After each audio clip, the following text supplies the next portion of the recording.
Welcome to the Manuchehri podcast. Over the last 30 years, it has been my joy to assist humanity in aligning with their magnificence so they may heal, discover their natural gifts, and communicate with loved ones living on the other side. May you also experience delight while we dance in the powerful, intuitive world of energy. Let's get going. Hello, and welcome to my podcast. Before we get started, before we go to the phone lines, I want to talk about something just to kind of get our time together going. First, if you've left a voicemail for me to answer on my website, energyintuitive.com, thank you so much. I love all the questions. I'm having lots of fun with this new format that I'm doing. For those of you who are new to this particular podcast, I did radio for over 14 years. And I switched to podcasts. But luckily, we still get to answer questions. People can leave a voicemail of a question.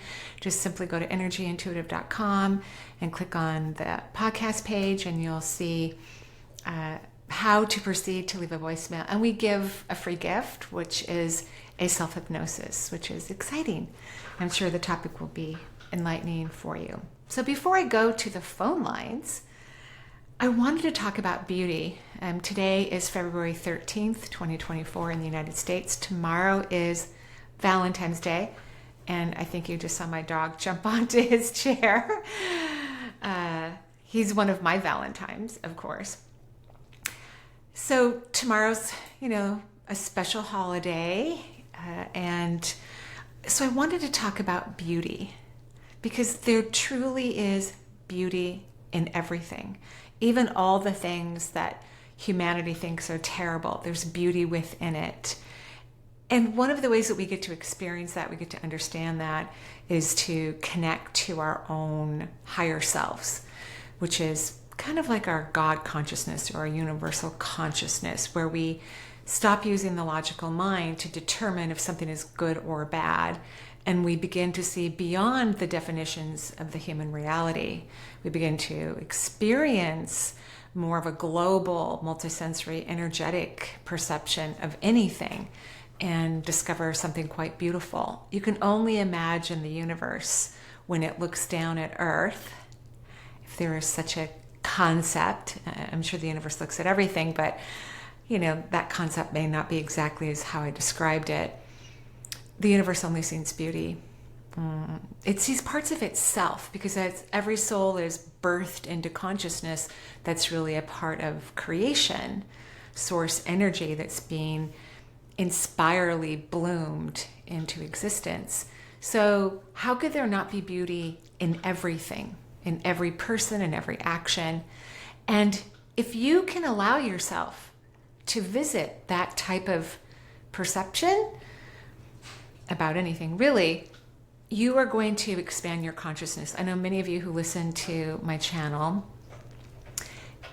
truly want to expand your intuition, your awareness, your connection to your higher self, maybe communicate with loved ones who've crossed over, communicate with your spirit guides, just have a bigger consciousness. One of the ways to get there is to actually recognize beauty in other things that your mind has told you is not beautiful, because there's beauty in everything. And so what you could do, let's say you're hearing something you don't like, or you're looking at something that you don't find appealing, you're having an experience that you don't like. Somewhere in one of those moments, you could literally just speak to the universe. You don't even have to speak out loud, and ask, please express to me whatever is beautiful about this thing, this moment, that thing. Just asking the question is going to put your body into a different calibration of subatomic particles. It's going to put you into a very different frequency of subatomic particles, which will then allow you to have access to a different perception. As someone who helps people heal from disease, my primary job is to help to change their perception, to see their body differently, to see how their body is reacting differently, to see how it could respond even differently than it is in the moment, to find beauty in everything. And when you use the phrase, please express to me, the universe The universe obliges anyway, but it will more easily take a hold of that moment and show you something quite stunning and something that you think isn't. Now, even if you think whatever I just said isn't true, perhaps you could test it out. I love to do research, and I don't mean analytical research. I don't find that very interesting. But I like to do research in my life about things that I think may alter myself in a more authentic perception of existence so that I can have my higher self and my awareness closer to the consciousness of omnipresence, creation, source, God, universe, whatever words work well for you. So it's really okay to try out these ideas. And whenever your mind tells you, oh my gosh, that seems ridiculous, I'm not going to do that, that's called resistance. And resistance is actually saying, come closer, come over here. It's not saying go away. That's how the ego is interpreting resistance. But resistance is really a great placeholder of where you need to go next. Especially when the resistance makes no sense. It's not that you're, being asked to drop off a cliff or anything unsafe, but perhaps to see the beauty in other things. If you have resistance towards it, that will be a very effective experience for you. Extremely worth your effort and your time. There could be a huge transformation for you that allows you to have bigger viewpoint of the universes and get things answered that you may have had questions about all of your life, or since yesterday or last week or a couple months ago. And that's exciting to have aha moments. So there's beauty in everything. And if you can allow yourself to be curious about that, you will open gateways to higher forms of consciousness. Okay, I hope that's helpful. And now I'm going to go to the phone lines. I lost my husband suddenly without any disease or ailment. Can you please help connecting with him? Please, I am in so much pain. Can you help, please? Hi, Nia. I'm so sorry for your most recent loss. I know when beings die suddenly, when a human being dies suddenly, it's really hard on all of us. It doesn't matter what age they are or what was going on in their life. Excuse me. When there's an unexpected sudden death, we're not prepared for it. We're not ready for it. I can hear your husband talking. He's very sorry for all the pain that you are in. He points out to me right away that you have a fair amount of emotional pain that you've had for most of your life that you haven't really dealt with, which is hard to do anyway. It's hard to deal with our emotional pain without support or some sort of coaching.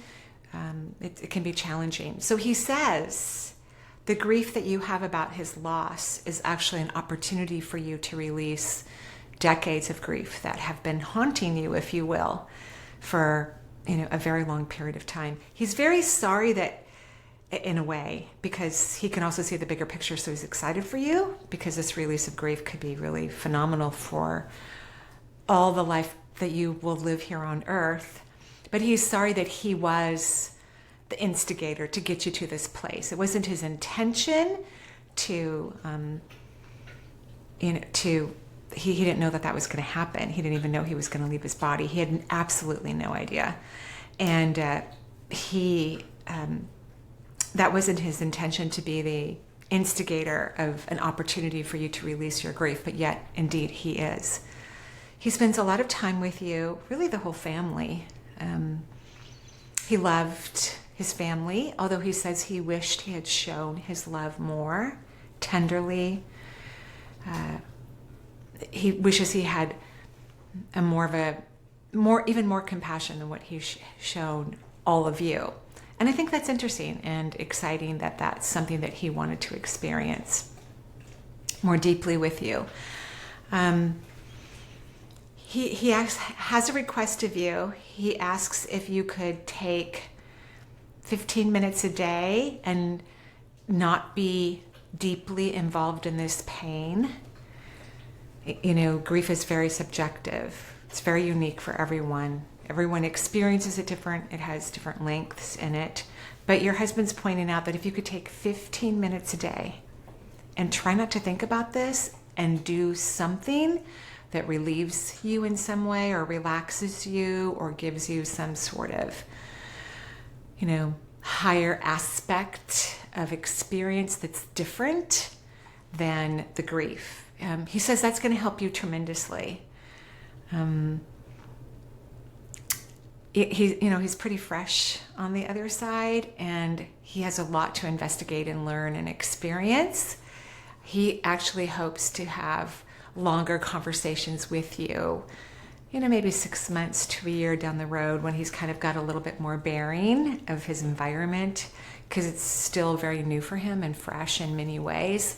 When people leave their body, they're bringing that perception they had from that lifetime, while they're mingling into new perceptions and becoming acquainted with something as vast of the heavens. So he's encouraging you to recognize that your grief isn't just about him. There was such a stockpile of grief in your body from many experiences that you've had in this lifetime, and you didn't release them. And now, because you've had something that jump-started the grief, it just seems endless. It seems like it's never going to go away. And of course it will at some point. But he says this is actually an incredible opportunity. So I know that might be hard to hear. I think sometimes when someone has had a recent loss and they're, somewhat struggling with just the reality of what happened, it may not feel exactly what you wanted to hear. It may not feel as nurturing, but he's fine on the other side. He's well. Most people, even when they're dying, don't even feel pain. Angels protect individuals from discomfort. I've talked to many people who have crossed over on the other side, and several people who were in comas or other experiences in the earth realm. Well, it seemed that they were in pain, but they were not. They reported when they woke up for a short period of time that they had no discomfort whatsoever, even though their body was moaning or reacting to the change of the physical form as energy began to leave it. They didn't feel discomfort. I hope that's helpful. And again, I'm very, very sorry for your loss.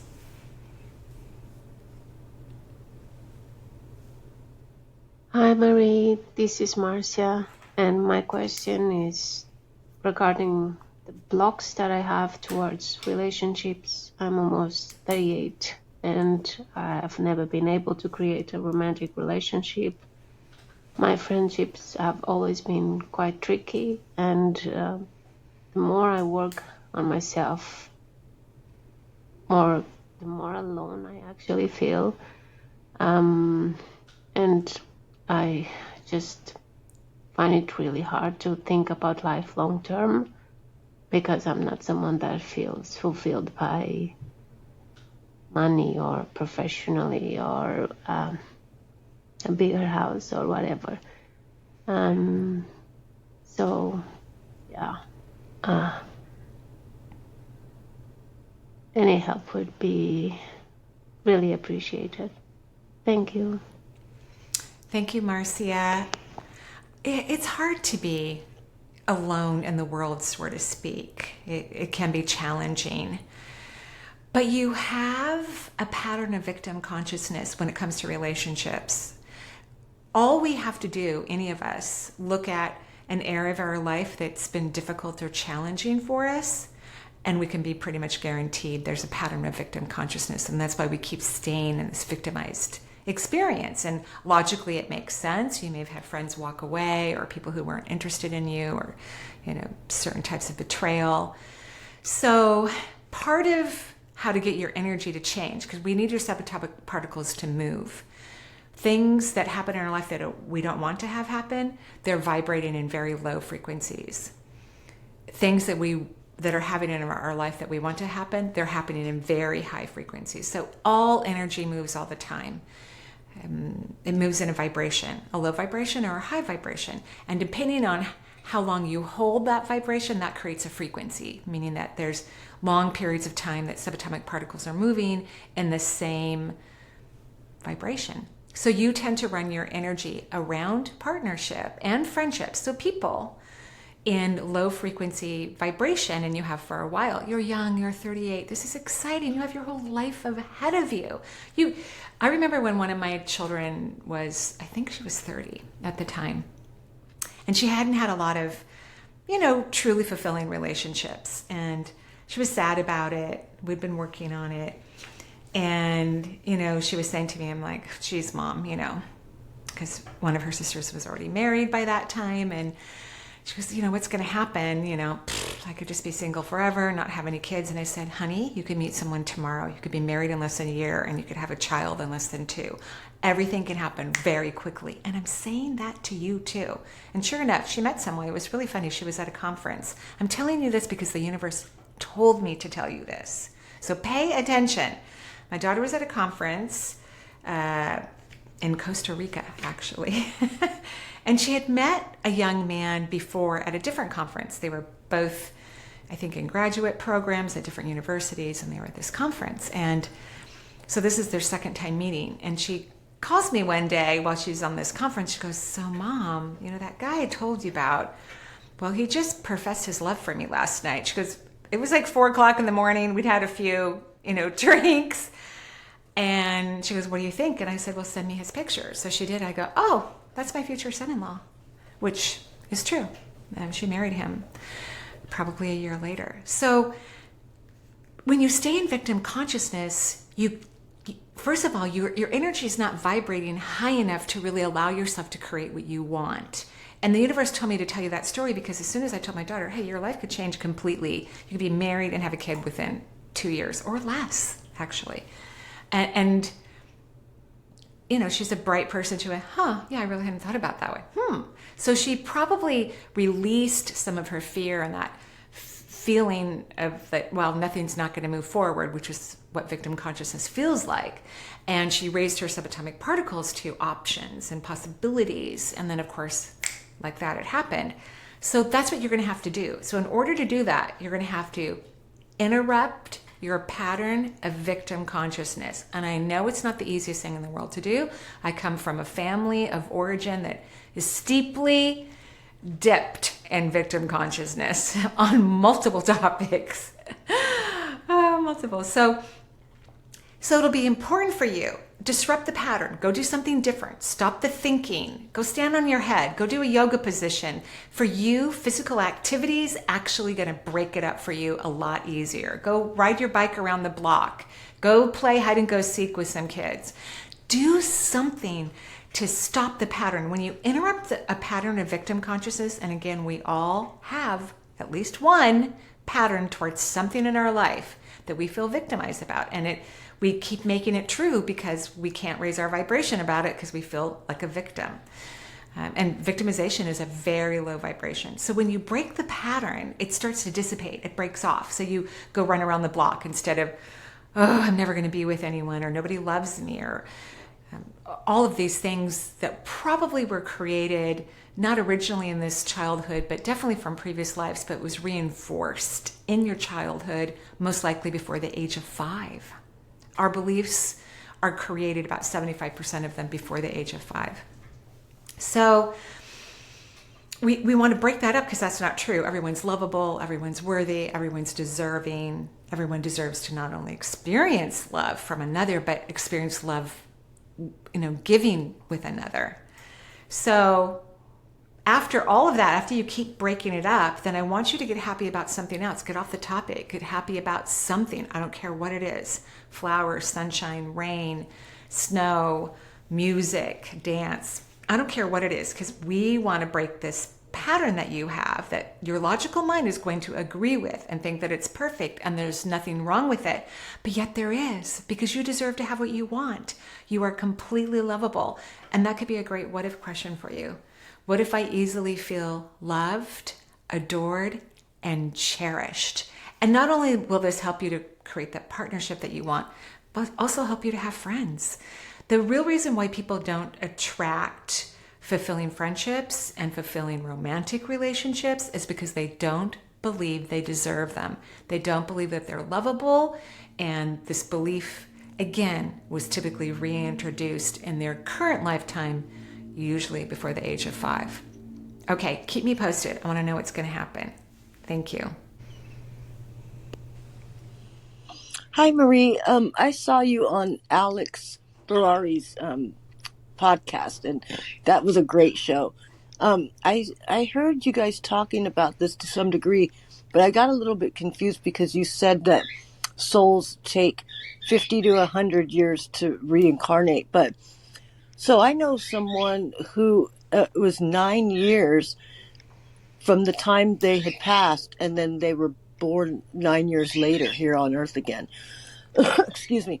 I'm just curious. My question is, so if this person's previous life, suppose somebody wants to contact them, a human here on Earth wants to contact that person who had passed, but now they're incarnated in a new life, how do you contact that soul when they're living as a new person? I'm just curious. I think that you guys talked about this, but I didn't understand it, or because you had mentioned the 50 to 100 year thing. And like I said, I know someone who lived another life, and it was 9 years in between those lives. So, yeah, if you could answer that question, that would be wonderful. Thank you so much. And I think you're just awesome. Thank you. Thank you, Gina. That's a really good question, by the way. So it's rare that people reincarnate that quickly. It's not recommended. A lot can be learned and experienced once you're on the other side. And even though time is an illusion and it's only man-made and created here, I use, sometimes examples of time so that we have an idea of how long it takes. The other side moves much faster than it does here. The energy is at a much higher clip. It's a higher vibration. So time, if it were measured, would move much quicker on the other side.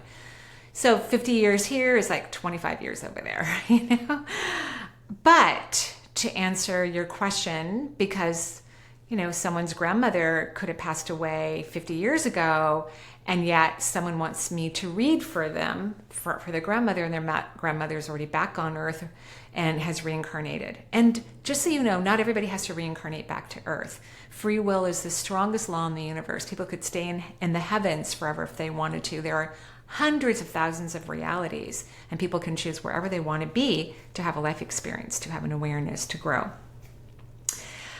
But if, someone's reincarnated and someone wants to talk to that previous lifetime because they knew them and they are still on Earth and they want to have a talk with that person, it's really going to be a spirit. So the energy of every lifetime exists, and it's almost like a carbon copy, just like in the Akashic records, there's a scroll for every lifetime that's ever been lived that dwells and exists into the Akashic records.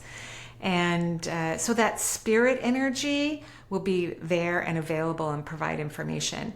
As a medium, I can tell if I'm talking to someone who's really on the other side, or if they've already reincarnated. I can feel it. There's a different feeling for me, so I'll report that to the person that I'm translating information for. I'll say, your grandpa's already back, on Earth, and it's in your family or wherever I think they might be approximately, but I'll be able to read energy from the lifetime that the person already had that's existing in the heavens, perhaps, in the Akashic records, or just floating in the ethers on the other side. That was an interesting question. Thank you for asking it. I hope it made sense to you.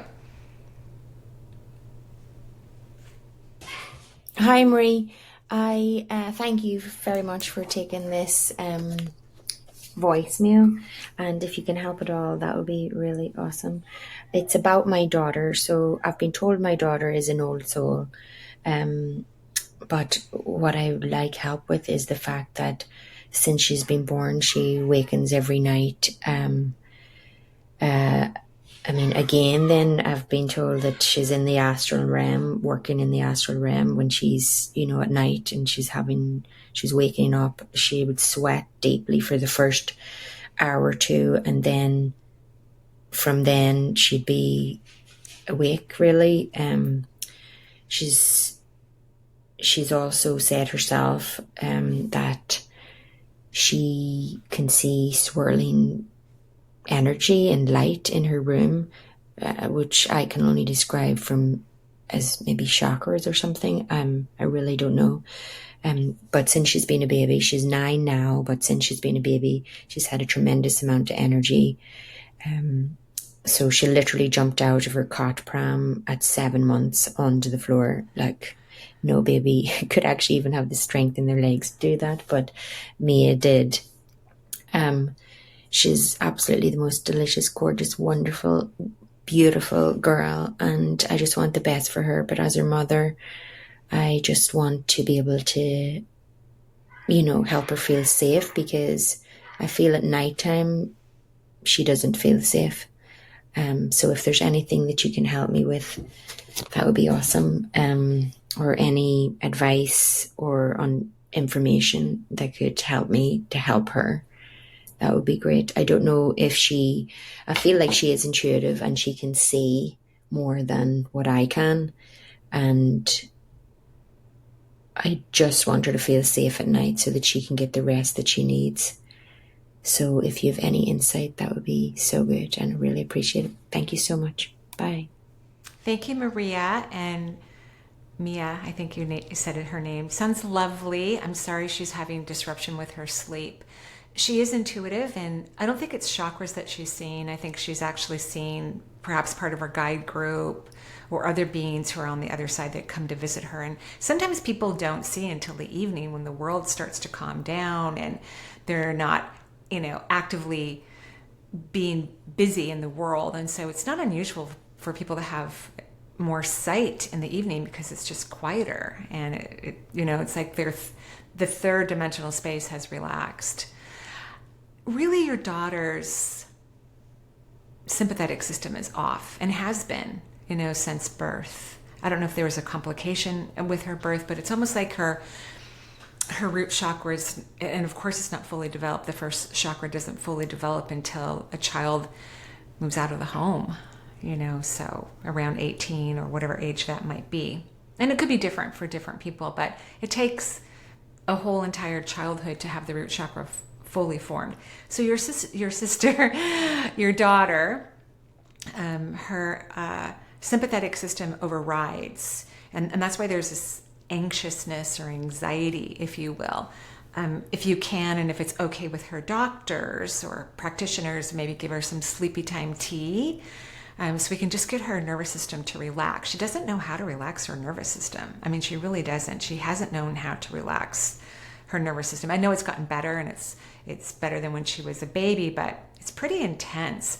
I kept hearing too, but you're gonna have to ask a doctor or a nutritionist, because I don't have any formal education on herbs and supplements, just intuitive knowledge, about 5-HTP. That also calms down the autonomic system, because we don't want your daughter to always be in this high, kind of intense, almost anxiety, pressuring energy.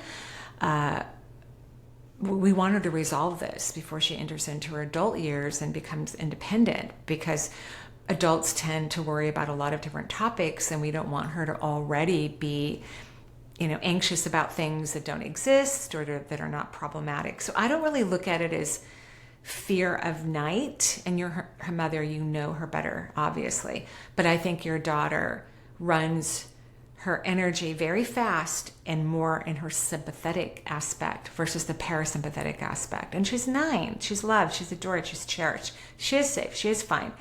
So somehow she got triggered and her root chakra didn't form to where it needs to be for her age, which is not a problem. It will, with her calming down and relaxing her autonomic system, that will help the root chakra finish its development. So that's how I would approach this. Imagine when someone's, in anxiety and running their energy really high throughout the day, and then now they're been asked to calm down and go to bed. That's uncomfortable.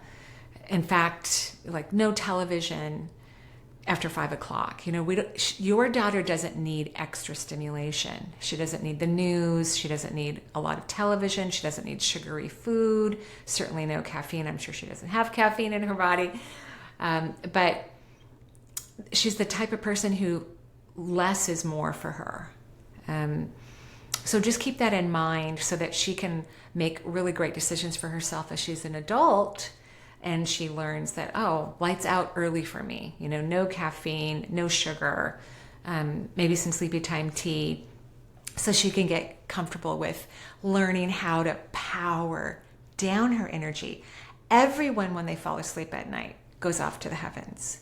Everyone is meant to. People who don't get enough rest, and not like your daughter, but certain times in life, some people don't rest very well, then they're not getting the full rejuvenation that they need. Their energy's not heading up to the heavens long enough to actually get completely rejuvenated. So our energy leaves our body when we fall into sleep, especially REM sleep, and it goes off into the heavens and we get recharged, and then our energy comes back. So your assumption of that, something like that happening to your daughter, is accurate, but it happens to everyone. It's not unique to her. It's because we're also light. We're not just in human form, we're also light. So, and also, please don't worry about her or project your own fears onto her. Sensitive people will kind of behave like that projection, unfortunately. So do your best. Say to yourself all the time, what if my daughter is relaxed and well rested? What if she's happy? What if everything about her life is an incredible success? Just say some what if questions to yourself throughout the day so you won't project things that aren't happening onto her. Okay, thank you. Hi, Marie. This is Tatiana representing Seattle, Washington, but I'm actually talking to you from Germany, which is very exciting. And I just thought about popping in to ask you a question. I have felt very stuck about a situation, and I think what I want is a mediumship reading. But let me quickly explain the situation.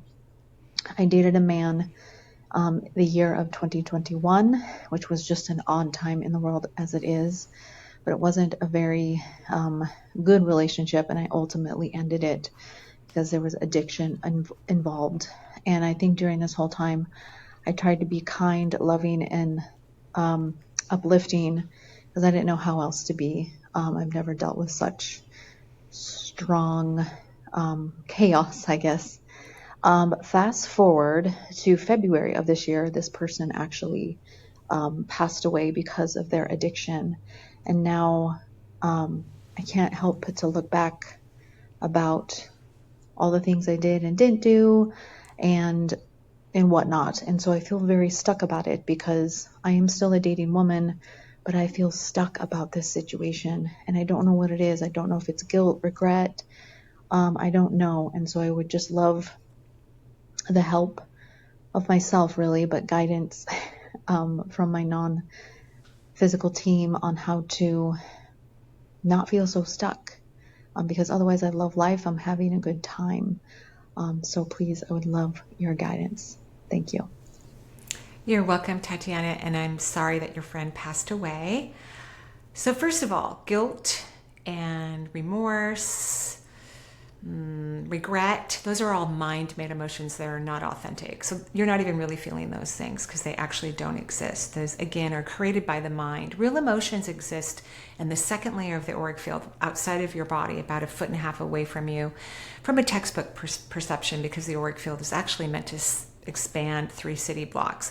You hold yours at about 1/2 block, which is still bigger than most people. Many people keep their auric field very tight up against them, but you really don't feel these things. These are from your mind overthinking and analyzing and processing. And when people die, it's not about anyone else. It has nothing to do with anyone else. Souls are super powerful creatures. They choose when and how they're going to come into an earthly form, who their parents are going to be, whether they're going to be with their parents or not as they grow up. They choose all of this before they incarnate into the physical realm. Even babies who have health issues, those are chosen prior to moving into the womb And souls don't even enter the womb until most of the time before birth.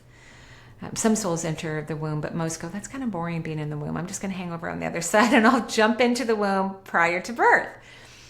And so this ex-partner of yours, or this person you dated for a period of time, his passing has nothing to do with you or your relationship or anything that the two of you shared.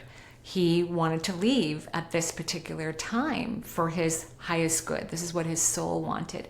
So instead of listening to what your mind is telling you, which is inaccurate, I would love it if you would consider honoring his soul's choice, celebrating that he's on the other side. That will actually probably feel really good to you and put you into alignment, because I think you do have consciousness about this, an elevated awareness about life and death, compared to, let's say, the majority of the population on Earth. And he wanted to leave his body at that time. And souls even choose how they're going to leave their bodies. I think of every form of death as a form of suicide. Even a car accident or dying of a disease or being shot or drowning. They're all forms of suicide based on the soul's perception of leaving the planet, having their energy leave their body and go to another place. So I'll be interested to know how you feel about what I just said, and if you do what I recommended and begin to honor his decision, what you might feel from him or this person. Okay, thank you so much. Hi, Marie. My name is Lauren, and I'm from Illinois. I currently work as a registered nurse case manager for a home health agency, and I have the privilege of providing care to homebound patients in need of infusions, wound care, education, catheter care, and other needs. I love my job, but I constantly see how the conventional medicine space is failing my patients. I feel called to help patients with non-healing wounds, chronic pain, and acute infection through healing touch, as you did in your time as an oncology nurse. But I truly have no idea what I'm doing or even how to offer that to my patients in an appropriate way. How would you suggest that I grow in my knowledge of energy medicine and offer healing touch as a complementary modality of medicine?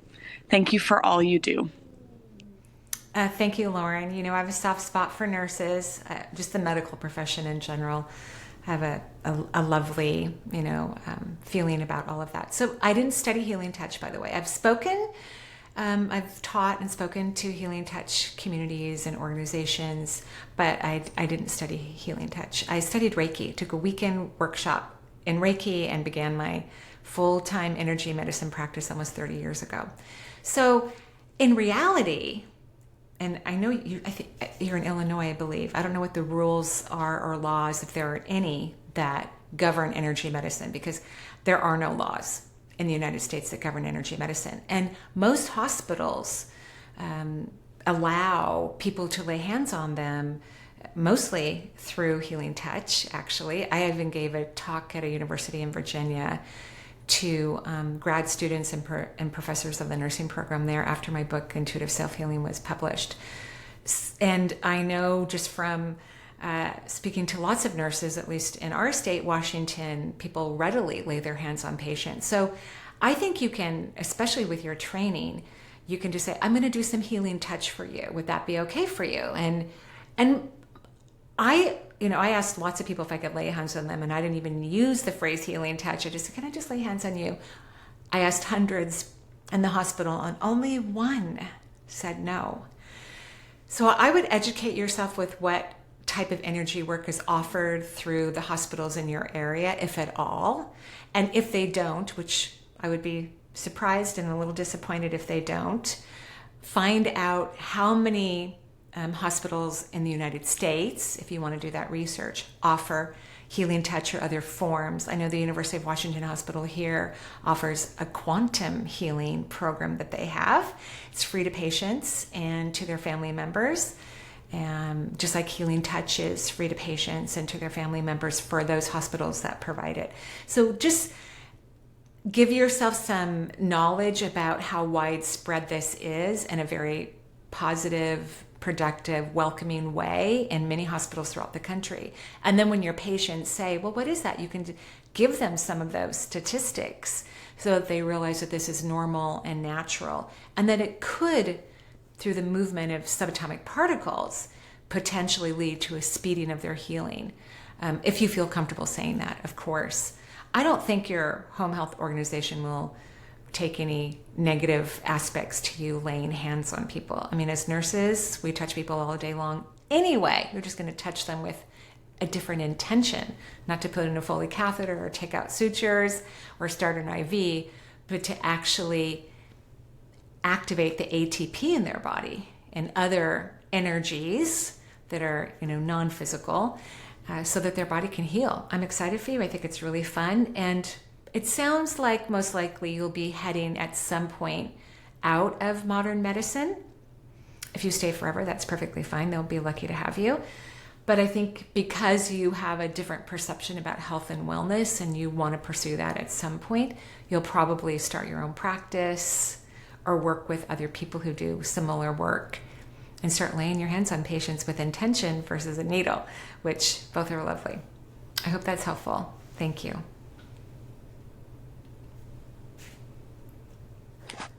Hi, Marie.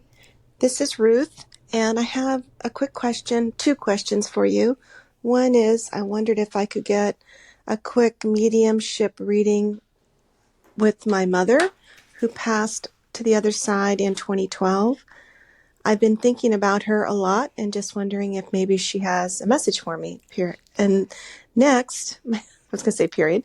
My next question is, I was just returning on a flight the other night, and it was very scary pulling into the Portland airport, and I thought we were going to crash. And I'm just wondering, I was praying and trying to extend my energy around the plane. I'm just wondering if that was one of those potential exit points that perhaps could have happened for me. Anyway, those are my two questions. Thank you in advance if you're able to answer either one of them or both. Love you. Bye. Oh, I love you too, Ruth. I love all of you, by the way. All of you so deeply. Yes, Ruth, that was a potential exit. Because let's say that someone who needed to leave at that time and it was one of their potential exits, not their hopeful, I hope I choose this exit, but one of the 4 other additional exits, even with the plane landing, well, someone could have a heart attack from the fear or the stress of the challenging landing. I'm sorry that happened. I love to fly. I love airports. I think they're super fun. And I hope I never get scared like that. I truly do.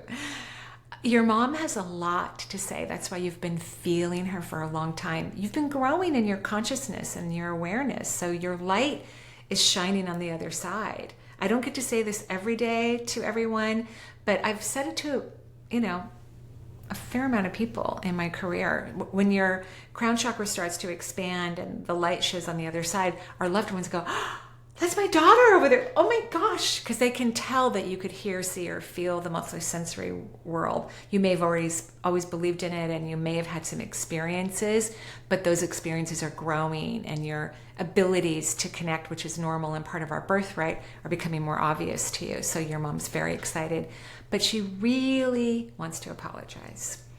When people cross, and I think parenting is the hardest job on the planet, and I consider myself one of those good parents, but still I thought it was really hard and fun and heartbreaking and deeply loving and amazing. Just wow, such an incredible experience. Something I wanted always in my life since I was quite young. But no one's a perfect parent. People make mistakes. They learn things later. And your mom had a big awakening when she crossed over and had her life review, and she's like,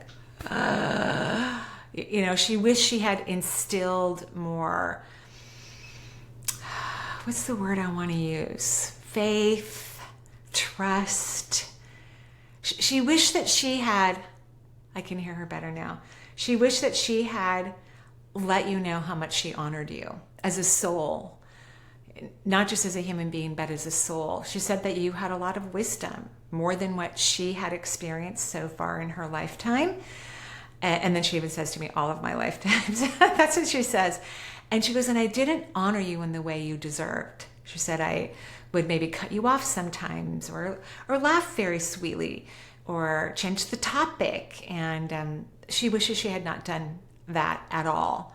So if that sounds true to you, and that's makes sense when I'm describing to you, I would love it, love it, love it if you would kind of recreate moments in your childhood of those memories and switch them around and have your mom go, wow, you're such a genius. Oh my gosh, just spirituality just climbs out of your mouth like lightning, and it's so inspiring.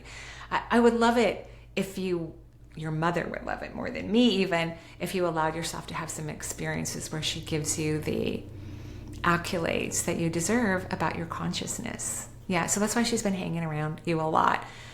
She really wanted that information to be passed on to you, no matter who it was that would deliver it. Okay, thank you. Hi, Marie. My name is Eileen from Seattle. I've been recently diagnosed with osteoporosis in my spine and left forearm, significant loss in the last 2 years. My naturopath advised additional supplements and exercise, but I also have glaucoma, which is problematic with weight training. I don't know where to go from here. I don't want to do osteo meds, only as a last resort. I feel I need a coach that helps with the game plan. Would I go to a rheumatologist, endocrinologist, physical trainer? I need someone to oversee my whole health history. Thank you.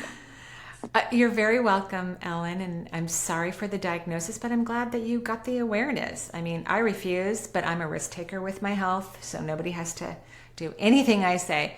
I refuse to get a bone scan because I just say, well, okay, I'm in my 60s. I most likely have some sort of bone loss, but I refuse to let them do that to me.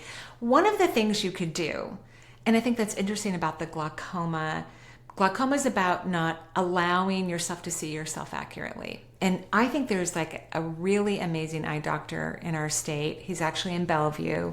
He does not take health insurance, but if you write to me, I will send you his name because I don't remember it at this moment. But he's very talented. He definitely knows how to heal people from things that other ophthalmologists don't know how to do. And he's actually an eye doctor. He's actually a Harvard graduate. He's super smart and very well educated in supplements. So he's quite remarkable. So I think that glaucoma can go away, is what I'm saying.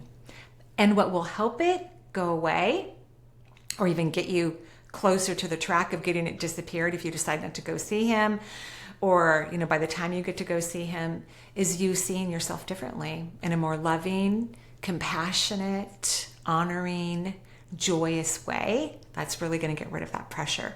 But there are these vibrational plates. I've talked about them on this podcast before.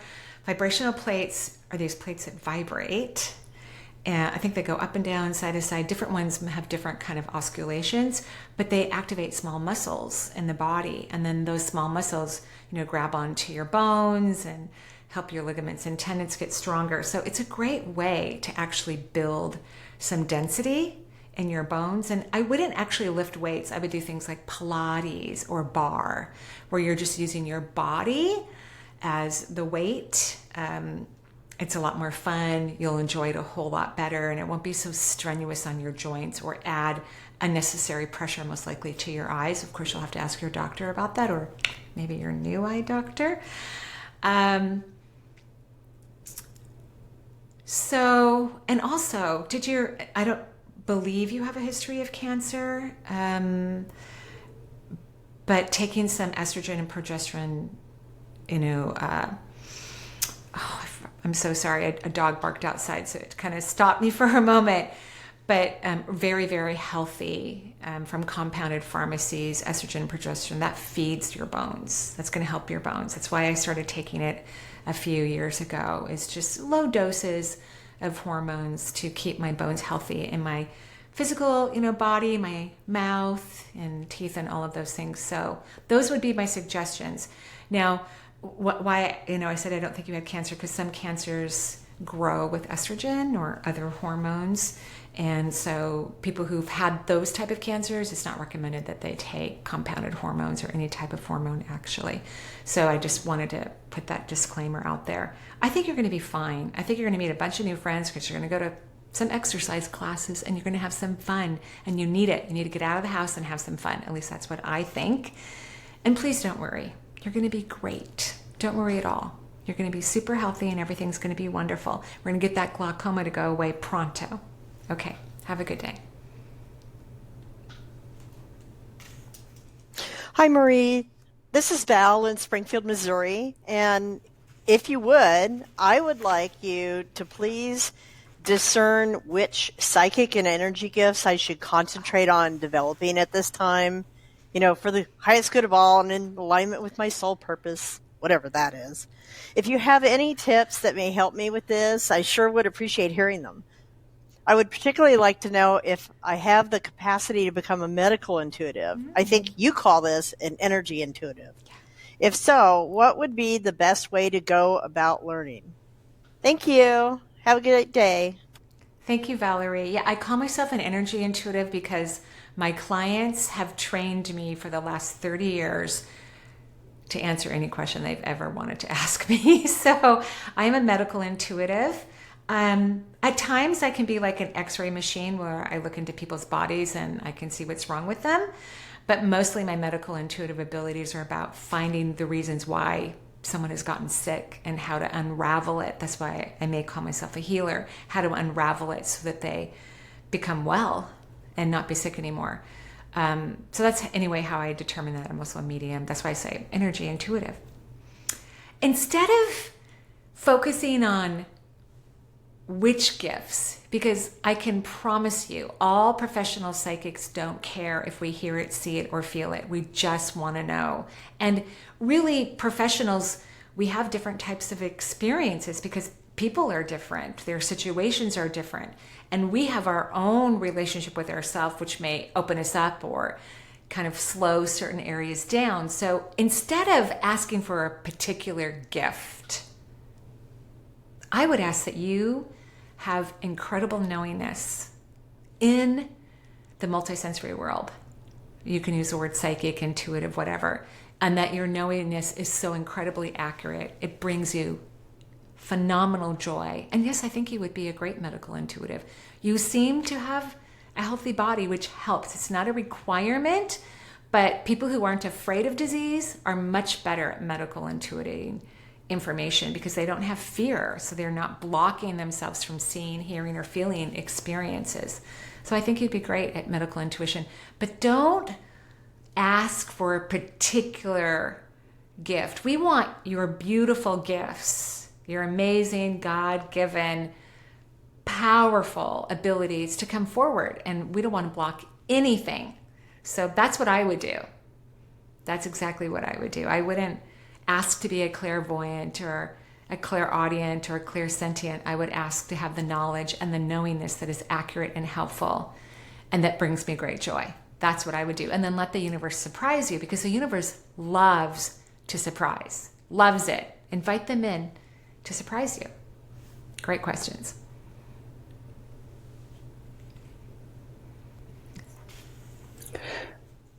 Hi Marie, my name is Jan. I live in England. I live specifically in the Lake District, which is a very beautiful part of the world with lakes and mountains and the odd sheep. I heard you on the Next Level Soul podcast of Alex, and I've literally been devouring your content. Amazing. I am embarking in a very strange place in my life. I've just had 2 deaths back to back. Crazy things are happening. I would love to know, is everything going to work out in my business? Do you get a read on me? I'd probably love to come and have a direct read with you. But one of the biggest things I've taken in the midst of all of this trauma and really hard times is I've been listening to your different podcasts and messages. And there's one where you would just keep talking about, don't keep going backwards and forwards. Is it this? Maybe it's not. Could it be this? Could it be that? And the fact that your guides are with you and they're just waiting to take upon the piece of, yes, here's another human that really wants to go forward.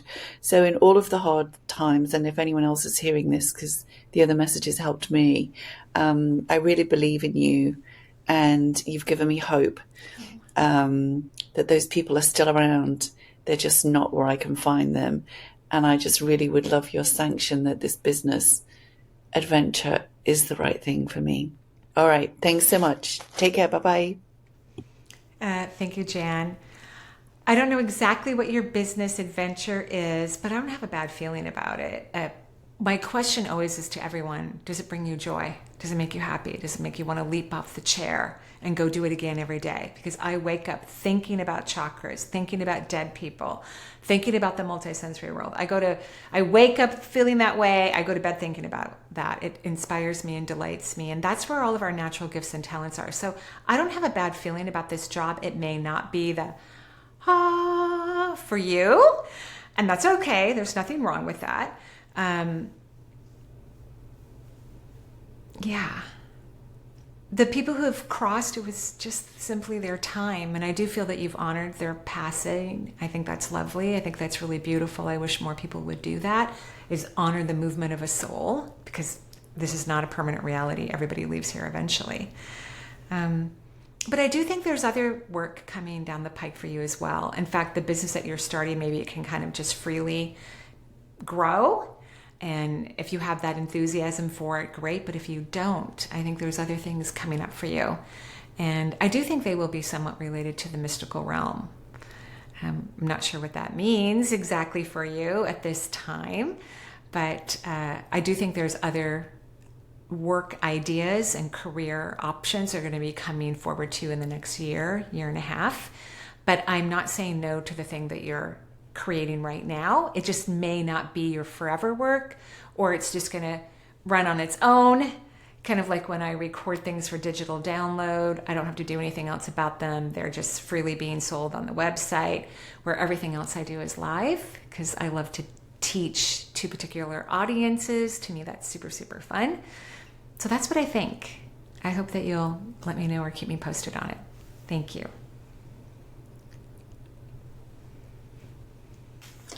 Hi Marie, this is Alicia. I'm in New Zealand. I come from Poland. I've been trying to follow my joy for a few years now, looking for the right career path, looking for the right relationships, and I keep not finding them, and I keep choosing the wrong things. So I'm guessing you'll probably tell me to love myself more and accept myself, which is I'm noticing after watching your videos. But my question is about a number I keep seeing, which is 9/11. Is that some kind of message? Because I keep seeing it very often, sometimes a couple of times a day. Is that trying to tell me something? And if so, what? That would be greatly appreciated if you could clarify. Thank you so much for everything you do. Bye-bye. Thank you so much for calling in and leaving us a voicemail. The numbers do have a meaning. It's not just 9/11. It could be 11/11, 22/22, 345.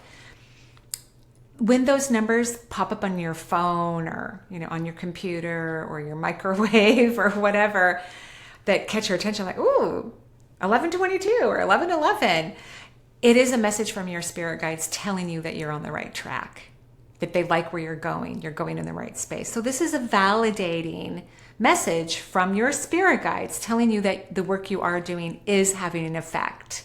And then here's what I'm going to tell you. Although I do communicate through spirit guides often, like to translate for them, you've got to get a little bit happier. I can just feel it in your voice. And I believe that you're doing the work, and your guides are giving you, hey, you're on the right track. But you've got to get happier. You're going to have to train yourself to find joy in the world and to then re-engage in the joy over and over and over again.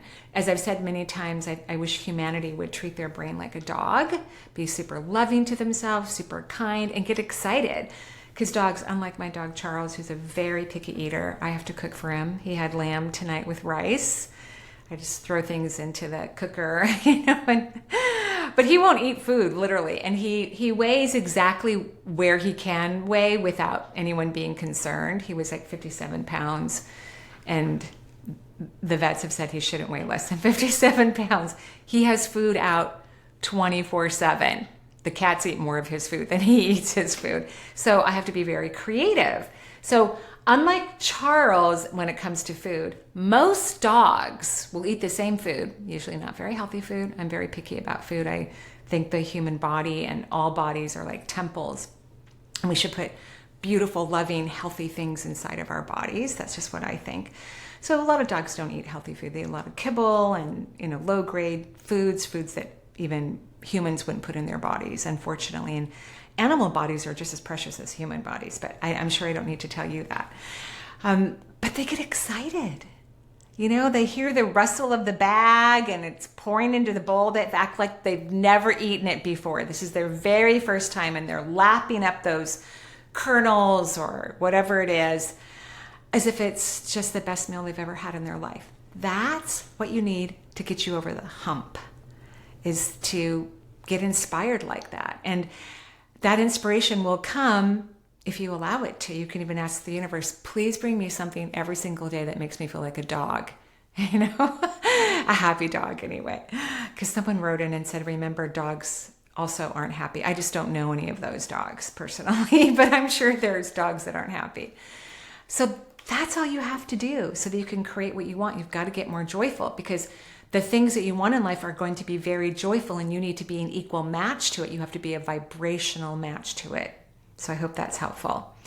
And what I'm going to do right now is for everyone, as I'm coming to a close to this podcast, because we're at the hour mark and I have other things I have to do. Sorry, I could do this all day long. I certainly have enough voicemails to keep me busy for a while. Thank you so much. I love, love, love answering your questions. But I'm going to tone for you. This is something I could never do on the radio show because it's really loud, and I think it would just sound very weird going on the air live. But in my private practices and in the classes that I teach, I often tone. I definitely tone almost in every healing session, but I tone in classes too, because it moves energy, it shifts vibration. So for anything that's going a little weird in your life, I'm going to tone to help you shift the vibration about that. So I'm going to put everybody in the palm of my hand. That means everybody in the world, anybody listening. It doesn't matter if you listen now or 10 years from now or tomorrow, but you're all here in the palm of my hand. I'm going to do a little bit of energy work on all of you, and I'm going to tone. I'm going to make some sounds. So if you want to turn down the volume, you certainly can. This will be me making the sounds. Most of my teachers come from the non-physical realm, and a teacher taught me this, oh my gosh, more than 20 years ago. I didn't want to do it when she taught it to me. I was shy. I used to be a shy person, and I refused to do it. She was very patient, yelled at me a little bit, and told me that if I start to tone, if I would make the sounds to move energy, I wouldn't work so hard. And she said I was working too hard. So here we go. And this is for all of you and for whatever you want it to work for. Okay.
Have a beautiful day. Bye-bye.